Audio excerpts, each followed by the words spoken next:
Hello all, welcome to the PYQ code. हमने जो है ना अपना सीरीज जो कंटिन्यू किया है बिहार स्पेशल के PYQ जो हम कर रहे हैं उसी को करते करते हम आ गए हैं अब बिहार के पॉलिटी पे और बिहार के आर्ट एंड कल्चर वाले पोर्शन पे। अब देखो, बिहार के पॉलिटी और बिहार के आर्ट एंड कल्चर से बीपीएससी ने बहुत सारे क्वेश्चंस अभी तक नहीं पूछे, पर जितने भी क्वेश्चंस पूछे हैं हम उसको भी करेंगे। और हमें पता ही है कि हमारा सोर्स क्या है, तो जो बीपीएससी कॉन्सेप्ट वाला का जो बुक आता है पीवाईक्यू का, हम उसको यूज कर रहे हैं। It is one of the most authentic books in the market for the PYQs. Okay, तो आइए हम स्टार्ट करते हैं बिहार पॉलिटी से। क्वेश्चन बाय क्वेश्चन जाएंगे हम, ठीक है। फर्स्ट क्वेश्चन क्या है कि बिहार का जो लेजिस्लेटिव असेंबली है ना, उस लेजिस्लेटिव असेंबली में शेड्यूल्ड कास्ट के लिए कितने सीट रिजर्व हैं, यानी कि एससी शेड्यूल्ड कास्ट के लिए कितने सीट्स रिजर्व हैं। तो उनकी संख्या है 35 कि 35 सीट जो है ना बिहार के लेजिस्लेटिव असेंबली में रिजर्व हैं शेड्यूल्ड कास्ट के लिए। तो अगर हम लेजिस्लेटिव असेंबली के सीट्स देख ही रहे हैं तो हम थोड़ा और इसके बारे में डिटेल देख लेते हैं। जब हम बिहार लेजिस्लेटिव असेंबली की बात करते हैं ना, तो बिहार लेजिस्लेटिव असेंबली में जो इसका टोटल स्ट्रेंथ है वो कितना है, दैट इज 243। अब ठीक है, अगर हम बात करते हैं बिहार लेजिस्लेटिव काउंसिल की, BLC की, जब हम बिहार लेजिस्लेटिव काउंसिल की बात करते हैं तो इस काउंसिल में जो टोटल स्ट्रेंथ है ना वो 75 है। ठीक है, अब थोड़ा हम चाहते हैं कि Bihar in the Lok Sabha and Bihar in the Rajya Sabha की बात करते हैं। तो जब बिहार से लोकसभा की सीटें और बिहार से राज्यसभा की सीटें के बारे में जब हम बात करते हैं ना, तो लोकसभा में कितनी सीटें हैं, 40 हैं बिहार की, और राज्यसभा में 16 सीटें हैं। ठीक है, अब क्या सीट रिजर्व भी है, तो हाँ, तो है क्या ना कि लोकसभा में जो 40 सीटें हैं ना बिहार से, इस 40 सीटों में से जो 6 सीट हैं वो शेड्यूल्ड कास्ट के लिए रिजर्व है। 40 सीटें बिहार से लोकसभा में हैं, उनमें से जो 6 सीटें हैं वो शेड्यूल्ड कास्ट के लिए रिजर्व है। लेजिस्लेटिव काउंसिल में, यानी कि बिहार का जो अपर हाउस है ना, वहाँ पे 75 सीट्स हैं, और जो लोअर हाउस है वहाँ पे 243 सीट्स। ठीक है, अगला सवाल देखते हैं कि कितने मेंबर जो हैं बिहार से चुने जाते हैं लोकसभा में। हमने अभी देखा था कि बिहार से लोकसभा में 40 मेंबर चुने जाते हैं। इस 40 मेंबर में से जो 6 मेंबर है वो शेड्यूल्ड कास्ट का है। और एक इम्पॉर्टेंट फैक्ट ये है कि कोई भी मेंबर जो है शेड्यूल्ड ट्राइब से रिजर्व सीट नहीं है बिहार से। ठीक है, आपको ये बात याद रखनी है। हम अगला सवाल देखते हैं कि बिहार में कौन से साल में, इन विच ईयर, पंचायती राज जो बॉडीज है वहां पे 50% रिजर्वेशन बिहार की महिलाओं को दिया गया है। ईयर पूछ रहा है, तो वो जो ईयर है ना वो ईयर है 2006। 2006 में 50% रिजर्वेशन एक्सटेंड किया गया महिलाओं के लिए। अब ये जो 50% रिजर्वेशन है वो आया कैसे, तो इसके लिए बिहार लेजिस्लेटिव असेंबली में एक एक्ट पास हुआ जिसका एक्ट का नाम है BPRA एक्ट। बीपीआरए एक्ट का फुल फॉर्म पूछ सकता है बीपीएससी आपसे। तो जो बीपीआरए एक्ट का फुल फॉर्म है वो है बिहार पंचायती राज एक्ट। बिहार, बी से बिहार हो गया, पंचायती राज एक्ट। ठीक है, 2006 में आया। इसी एक्ट के तहत 50% रिजर्वेशन महिलाओं को दिया गया। और ये जब 50% रिजर्वेशन महिलाओं को दिया ना, तो बिहार जो है वो पहला स्टेट बना। Bihar became the first state जिसने महिलाओं को रिजर्वेशन एक्सटेंड किया। अगर मैं आप सबको ये कहूँ कि संविधान के जो प्रोविजंस हैं उसके अकॉर्डिंग ये रिजर्वेशन दिया गया है, तो कॉन्स्टिट्यूशन में जो आर्टिकल संख्या 243 डी है ना, इस 243 डी के अनुसार पंचायत में रिजर्वेशन एक्सटेंड किया गया महिलाओं को। तो आपसे एक सवाल है जो आप कमेंट सेक्शन में बताएंगे कि अगर मैं अर्बन लोकल बॉडी की बात करूं तो अर्बन लोकल बॉडी में जो रिजर्वेशन दिया जाता है वह कौन से आर्टिकल के द्वारा दिया जाता है। ठीक है, आप ये बताएं। नाउ अब जब हम आर्टिकल 243 की बात करते हैं, हमें याद इतना ही होना चाहिए, पर आर्टिकल 243 ये बात करता है, बेसिकली वो 1/3 रिजर्वेशन देने की बात करता है। ये 1/3 जो थर्ड सीट्स हैं, वह सीट्स महिलाओं को रिजर्व होनी चाहिए, यानी कि मिनिमम है कि मिनिमम 1/3 सीट महिलाओं के लिए रिजर्व होनी चाहिए पंचायती राज में। ठीक है, पर बिहार ने क्या किया, बिहार ने कहा कि नहीं भाई 1/3 कम है, इसको 50% कर दिया। ठीक है, 50% कर दिया, ये है। अब हम अगला सवाल देखते हैं।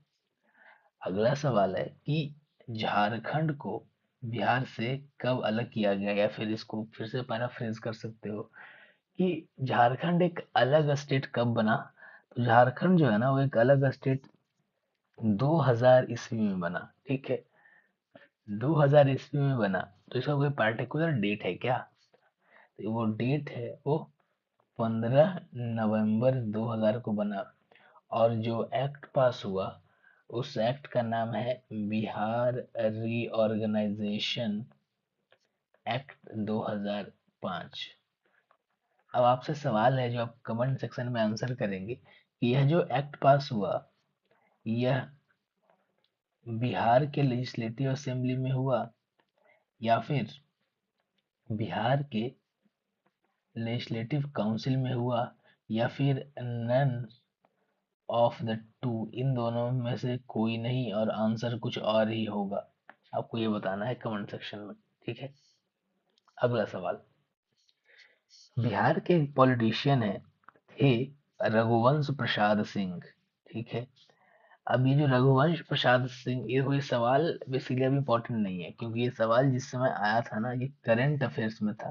ठीक है, तो इस सवाल को हम नहीं करेंगे क्योंकि हमारे लिए रिलेवेंट अब नहीं रहा। This is not necessary. ठीक है, अब हम आगे जाते हैं। अगला सवाल। बिहार में ना काऊ स्लाउटर को बैन कर दिया गया है। ठीक है, तो ये जो काऊ स्लाउटर को बैन कर दिया गया है, उस काऊ स्लाउटर को बैन करने का लॉ बिहार में कब पास हुआ? तो वो 1955 यानी कि 1955 में पास हुआ।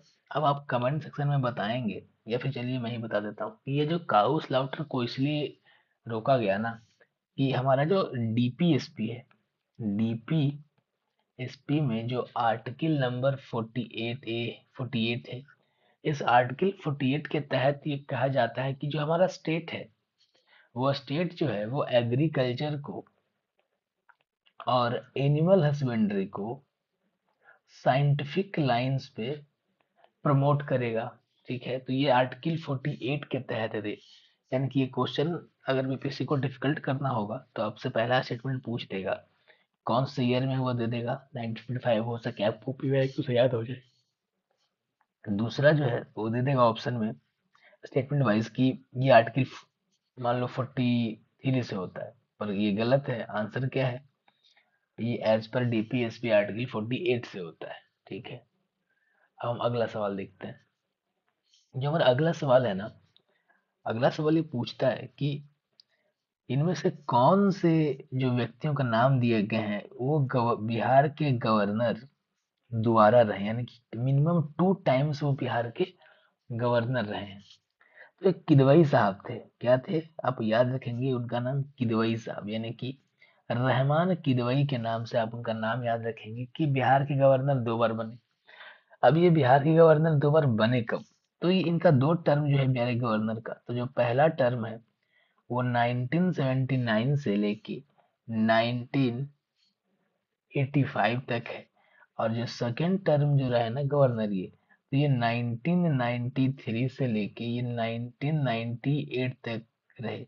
अब देख रहे हो इन्होंने अपना फुल टर्म 2 बार पूरा किया है। ये भी अपने आप में यूनिक चीजें चल रही हैं, क्योंकि आजकल जो समय चल रहा है इसमें गवर्नर फुल टर्म पूरा नहीं कर पा रहे। मतलब फुल टर्म कहने का मतलब हुआ कि ये सोचा जाता है कि वो 5 साल रहेंगे मिनिमम, सोचते हैं, ऐसा कुछ है नहीं, क्योंकि गवर्नर जो होते हैं वो प्लेजर ऑफ प्रेसिडेंट के अनुसार ही अपॉइंट रहते हैं। अगर प्रेसिडेंट को लगा कि नहीं भाई 5 दिन के अंदर कि ये आदमी सही नहीं है, हटा देंगे। ठीक है, अब आगे देखते हैं।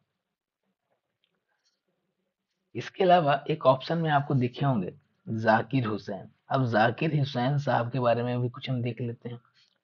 ये जो जाकिर हुसैन साहब है ना, और इनके अलावा एक और है प्लस, वो है रामनाथ कोविंद। इनका नाम आपने लेटेस्ट सुना होगा। ये दोनों जो व्यक्ति है ना, ये इतने यूनिक हैं कि ये पहले बिहार के गवर्नर बने, ठीक है, और बिहार के गवर्नर बनने के बाद ये भारत गणराज्य के प्रेसिडेंट बने। तो आपको ये फैक्ट भी याद रहना चाहिए कि वो कौन से दो व्यक्ति हैं जो कि बिहार के गवर्नर रहे और आगे चल के भारत के प्रेसिडेंट बने। तो वो जाकिर हुसैन है और रामनाथ कोविंद साहब हैं। और ये जो रामनाथ कोविंद साहब है ना, ये चेयर हैं, चेयर बने थे किसके, वन नेशन वन इलेक्शन के भी ये चेयर रहे थे। अगला सवाल, आजादी के बाद आफ्टर इंडिपेंडेंस बिहार के पहले गवर्नर कौन बने आजादी के बाद? तो हमारा आंसर क्या है, जयराम दास दौलत राम साहब बने बिहार के पहले गवर्नर आजादी के बाद। लेकिन एक और सवाल पूछो कि बिहार का पहला इंडियन, पहला भी और पहला इंडियन भी वो गवर्नर कौन रहे बिहार के? तो उनका नाम है सत्येंद्र प्रसाद सिन्हा या सत्येंद्र प्रसन्ना सिन्हा। सत्येंद्र प्रसाद सिन्हा और सत्येंद्र प्रसन्ना सिन्हा। अब जब ये गवर्नर थे ना, तो ये सिर्फ बिहार के नहीं थे, क्योंकि जिस टाइम पे ये बने थे तो बिहार प्लस उड़ीसा साथ में था, ठीक है। उसके अलावा कुछ इंपॉर्टेंट फैक्ट्स देखे इनसे रिलेटेड, तो ये जो थे ना 1909 में वायस राय के एग्जीक्यूटिव काउंसिल में पहले फर्स्ट इंडियन बने। वायस राय के एग्जीक्यूटिव काउंसिल में पहले इंडियन कौन बने? सत्येंद्र प्रसन्ना सिन्हा बने या सत्येंद्र प्रसाद सिन्हा बने। उसके अलावा हम ये देखें कि ये जो है पहले एडवोकेट जनरल भी रहे बंगाल के। किसके रहे? First advocate general of Bengal, first advocate general of Bengal. और एक इंपॉर्टेंट फैक्ट ये है कि 1915 में जो बॉम्बे सेशन हुआ ना कांग्रेस का, उस बॉम्बे सेशन को इन्होंने ही प्रिसाइड किया। किन्होंने? सत्येंद्र प्रसाद सिन्हा ने। और ये कौन है? ये बिहार के पहले भारतीय गवर्नर हैं, फर्स्ट इंडियन गवर्नर। अगला सवाल, बिहार के पहले नन कांग्रेसी चीफ मिनिस्टर कौन थे? नन कांग्रेसी चीफ मिनिस्टर कौन रहे? पहले वाले का नाम पूछ रहा है। तो उनका नाम है महामाया प्रसाद सिन्हा। तो जो महामाया प्रसाद सिन्हा है वो बिहार के पहले क्या रहे? नन कांग्रेसी, यानी कि जो कांग्रेस के नहीं है पर बिहार के सीएम बने। उनका नाम है महामाया प्रसाद सिन्हा। जब हम महामाया प्रसाद सिन्हा जी के बारे में देख ही रहे हैं तो कुछ रिलेटेड फैक्ट्स देख लेते हैं। तो ये जब बने ना पहले नॉन कांग्रेसी, तो कितना खतरनाक बात है, ये बने बिहार के पांचवें चीफ मिनिस्टर। यानी कि इनसे पहले जो चार चीफ मिनिस्टर बने बिहार के, वो क्या थे? वो कांग्रेसी थे। कितना खतरनाक बात है। अगर अब से एक सवाल ये पूछ दिया जाए कि बिहार का वैसा कौन सा सीएम जो था जो कि शॉर्टेस्ट टर्म के लिए सीएम रहे हैं, उस व्यक्ति का नाम क्या है? सतीश प्रसाद सिंह। जो सतीश प्रसाद सिंह साहब थे ना, he was the shortest term CM रहे बिहार के। ये कितने दिन के लिए रहे?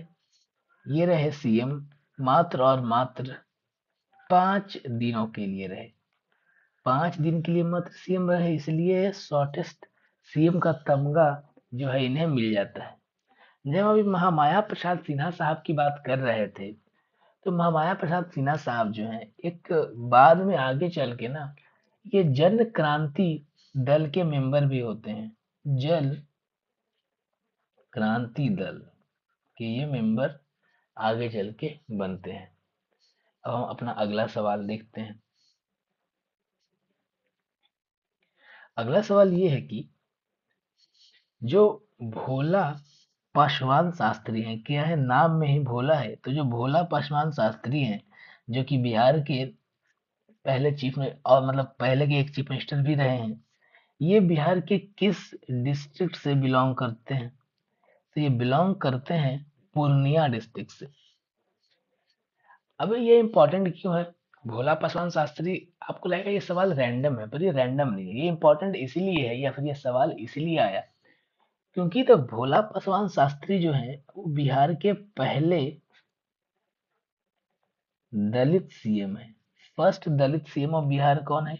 भोला Paswan Shastri, first Dalit CM of Bihar. Important बात ये है ना कि ये पहले दलित तो रहे, पर ये आगे चल के बिहार के 3 टाइम्स सीएम बने। सवाल क्या पूछा था? ये बिहार के कौन से डिस्ट्रिक्ट से बिलोंग करते थे? तो it is the Purnia district, it is the Purnia district. अगला सवाल है, एक एक्टर है बिहार के जिनका नाम है, लेट एक्टर है कुमुदलाल गांगुली, जिनका स्टेज नेम अशोक कुमार भी है। वो बिहार के किस डिस्ट्रिक्ट में पैदा हुए थे? देखिए, ये सवाल जो है करंट अफेयर्स का है, तो आप बस देख लीजिए कि ये भागलपुर डिस्ट्रिक्ट से पैदा हुए थे। हम इसमें कोई भी एक्स्ट्रा फैक्ट्स नहीं देखेंगे, ठीक है। आगे देखते हैं बिहार में। अगला सवाल ये है कि बिहार का जो एवरेज लैंड होल्डिंग साइज की, अगर एक जमीन है ना, मान लो एक जमीन है, तो पर फार्मर एवरेज जमीन एक किसान के पास कितना है? ठीक है, as compare to other state पूछ रहा है, तो कि वो ज्यादा है या कम है? तो it is second lowest. Basically ये क्वेश्चन पूछने का तरीका बड़ा यूनिक है, ऐसे में बच्चे कंफ्यूज कर सकते हैं। तो ये जो है ना कि अगर आपसे हम देख रहे हैं कि Bihar second lowest average land holding size है, तो लोएस्ट पे कौन है भाई? तो लोएस्ट पे जो है ना वो केरला है, यानी कि सबसे कम जो लैंड होल्डिंग साइज एवरेज पे है वो केरला में है। तो अब हाईएस्ट पे कौन है भाई? तो हाईएस्ट पे जो है, एक हमारे नॉर्थ ईस्ट इंडिया का प्यारा स्टेट है नागालैंड। नागालैंड जो है वो हाईएस्ट पे है।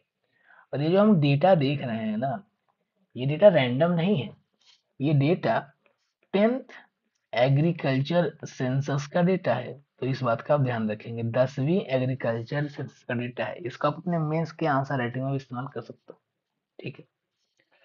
अगला सवाल, बिहार के किस डिस्ट्रिक्ट में सबसे ज्यादा मेज का प्रोडक्शन होता है? उस डिस्ट्रिक्ट का नाम है मुजफ्फरपुर। मुजफ्फरपुर जो है वो पटना से लगा हुआ है। अब ये जो डेटा देख रहे हो ना, अब ये डेटा रिसेंट का है, यानी कि 23-24 की बात कर रहे हैं हम। इसके अलावा मुजफ्फरपुर में एक इंपॉर्टेंट चीज और क्या है, वो प्रोडक्शन होता है जिसका, लीची का। आप ये बात को याद रखेंगे। अगला सवाल, कि इनमें से कौन सा जो फूड इंडस्ट्री है वो डोमिनेट करता है, यानी कि है नहीं, डोमिनेट करता है एमॉन्ग किस में, उसमें किसमें भी, एग्रो बेस्ड इंडस्ट्रीज में डोमिनेट करता है। तो वो जो इंडस्ट्री का नाम है वो सीरियल बेस्ड इंडस्ट्री। सीरियल कहने का मतलब क्या हुआ? चावल हो गया, गेहूं हो गया, हम उनकी बात कर रहे हैं। मेज हो गया, हम उनकी भी बात कर रहे हैं। राइस, मेज, वीट की बात कर रहे हैं। ये सीरियल बेस्ड इंडस्ट्री इन्हीं को कहते हैं। अगला सवाल, इनमें से कौन सा डिस्ट्रिक्ट जो है बिहार का जहाँ पे व्हीट प्रोडक्शन मैक्सिमम होता है? अब देखो, आपको ना यहाँ पे टेक अवे है। आप क्या करेंगे, इसका आंसर मैं आपको नहीं बताऊंगा, क्यों? क्योंकि ये डेटा पुराना हो गया है। आपको करना क्या है कि अभी जो लेटेस्ट इकोनॉमिक सर्वे है बिहार का, और जो बिहार का जो बजट है, उसको आप खुद से पढ़ने की कोशिश करेंगे। इस पे भी वीडियो आएगी। अगर आप वीडियो चाहते हैं तो आप कमेंट में बता सकते हैं कि हाँ, इस पे एक वीडियो लाया जाए, या फिर आप खुद से इकोनॉमिक सर्वे पढ़ सकते हैं।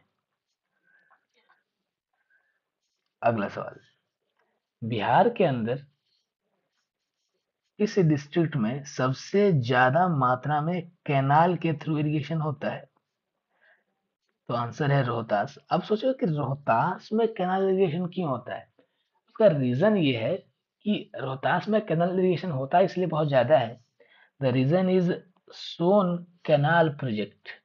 ये जो सोन कैनाल प्रोजेक्ट है ना, ये इसी प्रोजेक्ट के कारण रोहतास में आपको इतनी मात्रा में ये देखने को मिल रहा है कैनाल इरिगेशन। हो क्या रहा है कि बिहार के अंदर ना, जो जितने भी इरिगेशन होते हैं, उस इरिगेशन में जो कैनाल इरिगेशन होता है वो लगभग 30.3% के आसपास होता है, यानी कि अप्रोक्सीमेटली 1/3 से थोड़ा कम होता है। ठीक है, लेकिन अगर आपसे मैं ये सवाल पूछ दूं कि सबसे ज्यादा इरिगेशन किस मेथड से होता है, ये सवाल किसका था कि कैनाल इरिगेशन सबसे ज्यादा किस डिस्ट्रिक्ट में होता है, पर अगर अगला सवाल पूछ दूं कि लार्जेस्ट इरिगेशन मेथड क्या है बिहार का, लार्जेस्ट इरिगेशन मेथड वो है ट्यूबवेल, यानी कि का कुआं।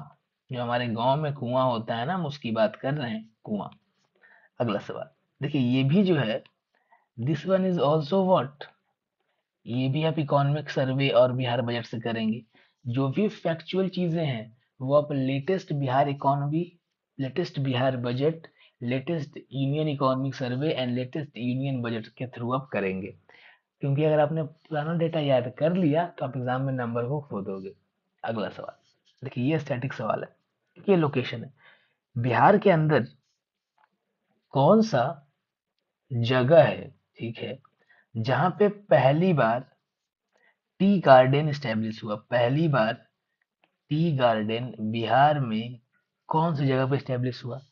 तो आंसर क्या है हमारा, ठाकुरगंज एक ब्लॉक है। ठाकुरगंज ब्लॉक है कहाँ? तो जो ठाकुरगंज ब्लॉक है ना, ये किशनगंज में है। तो इस किशनगंज में जो ठाकुरगंज ब्लॉक है, यहाँ पे पहली बार टी गार्डन्स का स्टैब्लिश किया गया। अब अगर जब पहली बार स्टैब्लिश किया गया तो किया किन्होंने? तो बेसिकली व्यक्ति का नाम है ना, उनका नाम है राजकरण अफ्तारी, मिस्टर राजकरण अफ्तारी। अब आप अफ्तारी साहब भी याद रख सकते हैं। अब ये जो राजकरण अफ्तारी साहब है ना, इनका एक टी ब्रांड है which is called Rajbari T, which is called Rajbari T. ठीक है, इन्होंने ही शुरू किया था फर्स्ट टाइम। ठीक है, अब देखिएगा ना कि किशनगंज में टी बोर्ड ऑफ इंडिया ने 5 टी प्लांटेशन को अप्रूव करा। अब वो जो 5 ब्लॉक का नाम कौन कौन सा है जहाँ पे टी बोर्ड ऑफ इंडिया ने अलाउ करा बिहार के अंदर? तो एक तो हमने कहाँ देख लिया, किशनगंज देख ही लिया। किशनगंज के अलावा है ठाकुरगंज, जो कि सवाल में पूछा हुआ है, ठाकुरगंज। तीसरा है पुथिया, चौथा है दीघल बैंक, दीघल बैंक, पांचवा है बहादुरगंज। देखिए, आपसे हो सके बीपीएससी अगली बार ये सवाल पूछ ले, इन पांचों का नाम दे दे, या फिर इन इन 5 में से 3 का नाम दे दे और 2 कोई अलग लोकेशन दे दे, और आपसे पूछ दे कि भाई बिहार के अंदर टी बोर्ड ऑफ इंडिया ने किन 5 ब्लॉक को किशनगंज डिस्ट्रिक्ट में अप्रूव किया है टी गार्डन्स के लिए, तो आपको नाम पता होना चाहिए। कौन कौन सा है? एक किशनगंज खुद है, दूसरा ठाकुरगंज है जो कि सवाल में भी आ रखा है, तीसरा है पुथिया, क्या है? पुथिया, फिर है दीघा बैंक, दिग्घल बैंक, फिर है बहादुरगंज। इन पांचों का आप नाम याद रखेंगे, अपने नोट्स में लिख लेंगे। एक इम्पॉर्टेंट फैक्ट ये भी है कि बिहार का जो 2020 का एग्रीकल्चर इन्वेस्टमेंट पॉलिसी है ना, 2020 का एग्रीकल्चर इन्वेस्टमेंट पॉलिसी, उसमें जो टी है ना, उन 7 क्रॉप्स में जो उस पॉलिसी के अंदर रखा गया है वो भी एक पार्ट आता है। तो यहाँ से आपके 2 सवाल बनते हैं फिर से, कि बिहार एग्रीकल्चरल इन्वेस्टमेंट पॉलिसी जो है वो कौन से ईयर में आई? तो 2020 में आई। दूसरा सवाल पूछ दे सकता है कि क्योंकि टी से बिहार जो है सवाल पूछ रहा है बीपीएससी, पूछेगा कि इनमें से कौन सा क्रॉप जो है वो इसका पार्ट है, और ऑप्शन में राइस दे दे, व्हीट दे दे, टी दे दे, तो आपको इसके अनुसार मारना है। ठीक है, हम अपना अगला सवाल देखते हैं। अगला सवाल ये कहता है कि बिहार गवर्नमेंट का ना क्या किया कि ऑर्गेनिक फार्मिंग करने के लिए एक ऑर्गेनिक कॉरिडोर बनाया गया बिहार में। ठीक है, तो अब ये जो ऑर्गेनिक कॉरिडोर है ना, ये किस नदी के एलोंग बनाया गया? तो ये बनाया गया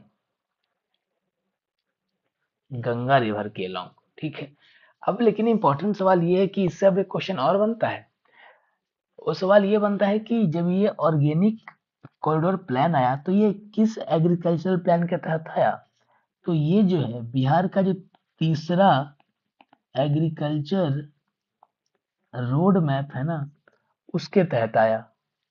अब ये जो तीसरा एग्रीकल्चरल रोड मैप था वो 2017 से लेके 2022 तक था। क्या सिर्फ यही इंपॉर्टेंट है? तो नहीं, एक और इम्पोर्टेंट फैक्ट है। यह जो ऑर्गेनिक कॉरिडोर है ना, वो बिहार के 13 डिस्ट्रिक्ट से पास होता है। कितने से? 13। आप इसको अच्छे से याद रखेंगे, 13 डिस्ट्रिक्ट से पास होता है। तीसरे एग्रीकल्चरल रोड मैप के अनुसार बनाया गया ऑर्गेनिक कॉरिडोर, और ये गंगा नदी के किनारे बसाया गया है। और तीसरा जो एग्रीकल्चरल रोड कॉरिडोर है वो कितना रोड मैप है, वो 2017 से लेके 2022 तक है। अब आपका काम ये है कि आप इन 13 डिस्ट्रिक्ट का नाम कमेंट करेंगे कमेंट सेक्शन में। अगला सवाल। अब अब ये पूछ रही है, काफी फैक्चुअल चीज है कि बिहार में पहली बार इकोनॉमिक सर्वे का स्टार्ट जो है वो कौन से फाइनेंशियल ईयर में किया गया? तो यह जो किया गया वो 2006-07 में किया गया। यानी कि 2006-07 में बिहार में पहली बार इकोनॉमिक सर्वे को स्टार्ट किया गया। अब ये जब एक स्टार्ट किया गया ना, तो ये स्टार्ट किनके द्वारा किया गया, किन्होंने पब्लिश किया? तो it was late great leader Sushil Kumar Modi ji. Sushil Kumar Modi ji ने इसको स्टार्ट किया। ठीक है, अगला सवाल देखते हैं कि 2011 का जो सेंसस हुआ ना, अभी लेटेस्ट सेंसस होने वाला है। ठीक है, जो करंट अफेयर्स में चल रहा है आप उसको पढ़ लेंगे, इस बार मेंस में भी उस पर क्वेश्चन आएगा।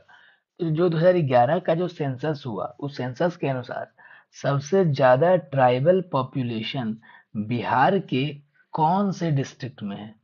तो इस यानी कि सबसे ज्यादा एसटी पॉपुलेशन बिहार के कौन से डिस्ट्रिक्ट में है? तो आंसर है इसका कटिहार। कटिहार डिस्ट्रिक्ट में सबसे ज्यादा पॉपुलेशन है इनका, जो कि लगभग अप्रोक्सीमेटली 5.86% का है।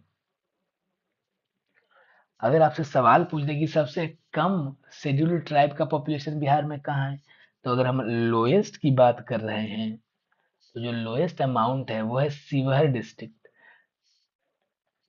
अब आपका काम ये है कमेंट सेक्शन में बताना कि शिवहर डिस्ट्रिक्ट कहाँ पे है, गंगा के नॉर्थ में है, गंगा के साउथ में, आप ये बताओगे। अगला सवाल देखते हैं। जो हमारा अगला सवाल है कि अगेन सेंसस एक इम्पॉर्टेंट थीम है, तो आप सेंसस पे भी पढ़ाई करेंगे, और अगर आप चाहेंगे तो इस पे की वीडियो भी आ जाएगी, आप कमेंट सेक्शन में बता दें।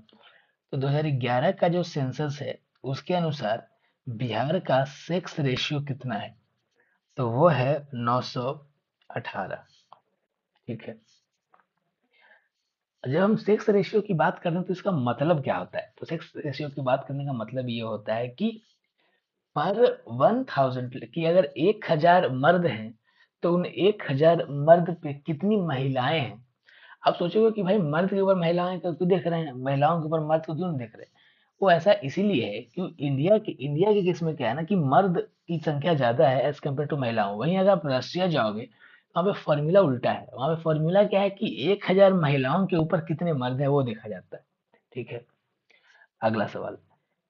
अब इस सवाल जो है ना, ये ना फैक्ट क्या है कि बिहार इकोनॉमी से रिलेटेड कौन सी बातें इसमें सच है, ये पूछ रहा है।